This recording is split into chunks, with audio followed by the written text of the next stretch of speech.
میں پہلا سوال مولانا کے سامنے رکھتا ہوں۔ یہ سوال ہے ایک بھائی پرفل کمار ساونت جو کہ پیشے سے لیکچرر ہیں۔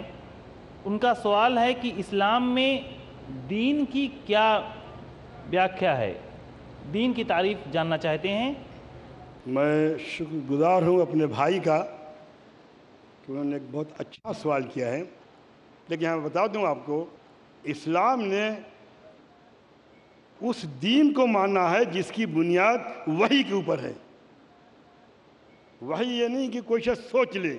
ہمارے ہاں مسلمانوں میں وحی کا کنسپٹ یہ ہے کہ اللہ کسی فرشتے کو کسی بندے کے پاس بھیجتا ہے اور وہ اس کے ذریعے اللہ اپنی باتیں بندے تک پہنچاتا ہے، تو وہ بندہ لوگوں میں پہنچاتا ہے۔ تو اب دین کی تعریف یہ ہوگی کہ اللہ کے رسول صلی اللہ علیہ وسلم سے دنیا والوں کو جو ملا ہے وہ دین ہے۔ بہت سیدھی سی بات، میں کچھ ابھی عبادات میں نہیں جاؤں گا، صرف دین۔ حضور پاک صلی اللہ علیہ وسلم سے دنیا کو جو ملا وہ دین ہے۔ لیکن ایک بات میں بڑھا دوں آپ کو، کیونکہ میرے بھائی غیر مسلم ہیں، مجھ کو شبہ ہے کہ ان کے ذہن میں کچھ بات اور بھی ہوگی۔ آج سے تقریباً 40 سال پہلے ایک شہر میں کلیکٹر صاحب تھے جن کا سرنیم مشرا تھا، بڑے تماشے کیا کرتے تھے۔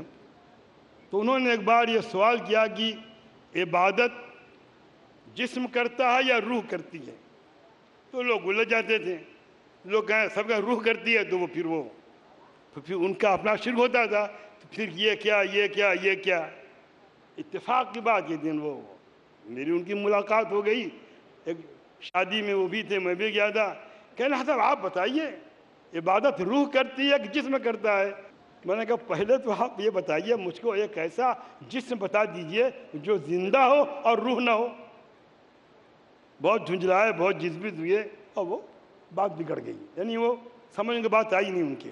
تو دیکھیے ہمارے ہاں جو کنسپٹ دین کا ہے وہ رسول سے جو ملے وہ دین ہے، اور جو لوگ ہم جیسے لوگ کچھ کہیں اگر وہ رسول کی بات سے ملتا ہے تو دین، نہیں ملتا تو پھر دیوار پہ مار دو، پھینک دو، کوئی قیمت اس کی نہیں ہے۔ یہ ہے بنیادی بات۔ رسول سے دین ملا ہے اور رسول سے رسول کی حدیث ملی ہے، قرآن ملا ہے، حدیث ملی ہے۔ قرآن کسی بحث سے بھی بلند ہے، حدیث میں اتنی گنجائش ہے کہ آپ پڑھیے، دیکھیے، جس کو سمجھتے ہیں کہ یہ معیار پہ پوری نہیں اترتی، تحقیق کیجیے، جو معیار پہ پوری اترتی ہے اس کا کوئی انکار نہیں کر سکتا۔ یہ سب بتا رہا ہوں میں آپ کو۔ اگلا سوال ہے